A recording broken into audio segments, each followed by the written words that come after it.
Olá, boa tarde a todos e a todas que acompanham a CIEP, aos avaliadores e as avaliadoras. Meu nome é Matheus Sighetti. Eu estou, esse ano de 2023, vinculado ao projeto de pesquisa ECOA, Núcleo de Pesquisa e Extensão em Direito Socioambiental, liderado pela professora Kátia Zaghiri. Bom, o meu plano de trabalho, especificamente, tem como temática diálogos entre a justiça climática e a conjuntura política latino-americana. O neoextrativismo segue vigente nas agendas governamentais?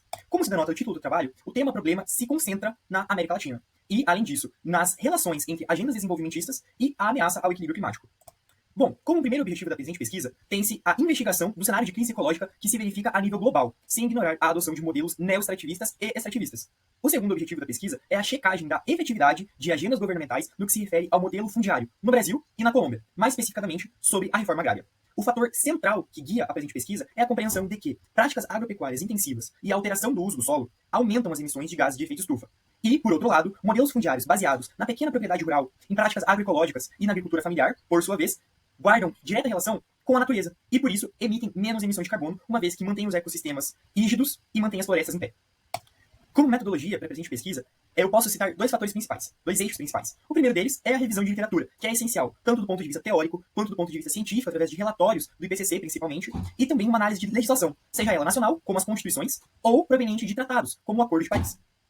Também se procede com um estudo histórico e comparativo entre governos que foram se sucedendo no âmbito federal, tanto no Brasil quanto na Colômbia. Ou seja, as políticas públicas implementadas por esses governos retratam a necessidade de frear as mudanças climáticas, retratam a necessidade de conter a emissão de gases de efeito estufa. Essas duas questões são analisadas através das discussões e resultados da pesquisa. Bom, para falar de Acordo de Paris, não se pode esquecer das contribuições nacionalmente determinadas. São instrumentos de livre confecção pelos países para organizar as suas metas internas para a contenção da emissão desses gases. Nesse contexto, a gente percebe uma relação direta com a política agrária e, por isso, com a reforma agrária. A implementação da reforma agrária no Brasil e na Colômbia tem sido efetiva, tem sido comprometida com os compromissos assumidos perante a comunidade internacional. Para fazer essa análise, não se pode abrir mão de uma análise de legislações orçamentárias e, mais especificamente, de dotações orçamentárias direcionadas à sub-área reforma agrária, uma vez que, com recursos, se procede com políticas públicas efetivas. Aqui, para demonstrar a relevância da temática e dessa relação que está sendo proposta, a gente percebe que, tanto no Brasil quanto na Colômbia, a maior parte das emissões são provenientes de atividades agropecuárias ou da mudança do uso do solo, que é o processo de derrubada da floresta, de derrubada de vegetação para a instalação de atividades agropecuárias. Então há uma dupla emissão, tanto no procedimento prévio quanto durante as atividades agropecuárias. Relacionando o tema com a temática do neoextrativismo, é importante falar sobre a presença ou não de governos progressistas liderando o executivo federal no Brasil e na Colômbia. No Brasil, a partir de 2002, foi se verificando um aumento crescente, como demonstra o gráfico que foi confeccionado, da dotação orçamentária direcionada à reforma agrária. A partir de 2011, houve uma queda, até por conta da crise mundial. E, depois do golpe de 2016, até o último governo federal, de Jair Bolsonaro, os investimentos em reforma agrária foram diminuindo de forma constante, até chegar em um pouquinho mais de R$1 milhão em 2023. O que é muito pouco, comparando com a dotação orçamentária direcionada ali no auge dos governos progressistas, né, em 2009 e 2011.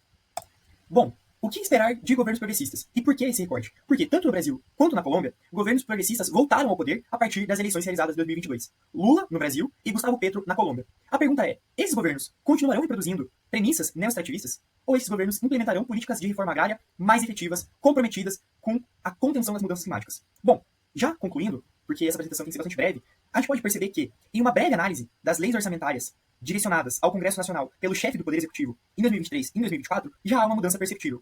Ao passo que o governo Jair Bolsonaro enviou ao Congresso uma proposta de lei orçamentária com 317,8 milhões direcionados à reforma agrária em todo o país, já no primeiro ano do governo Lula, a lei orçamentária apresenta um aumento de 79%, mais 79% na dotação orçamentária. Isso em dólares, porque a gente vai comparar com os dados colombianos, né? Então, para usar a mesma medida de comparação, é importante. Bom, a dotação orçamentária direcionada pelo governo Lula chega a 571,4 milhões, o que já é um indicativo de um governo comprometido com a reforma agrária, comparativamente com o governo anterior, né? De forma mais presente, de forma mais efetiva, de forma mais efusiva, inclusive com dotações orçamentárias importantes. Bom, passando para os dados da Colômbia, a gente percebe que o governo Ivan Duque, antecessor de Gustavo Petro na Colômbia, apresentou uma lei orçamentária na Colômbia chamada Presupuesto General de la Nación, bastante tímida, 57,6 milhões direcionados a políticas de reforma agrária para a Agência Nacional de Tierras.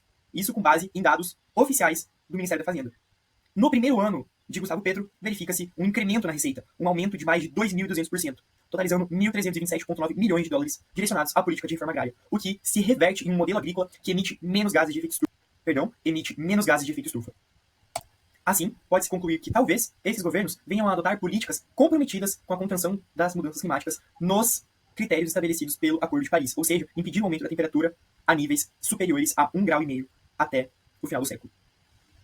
Agradeço pela atenção de todos e todas e peço desculpa por extrapolar o tempo previsto para essa apresentação e aguardo a banca para podermos continuar debatendo sobre a presente pesquisa. Muito obrigado.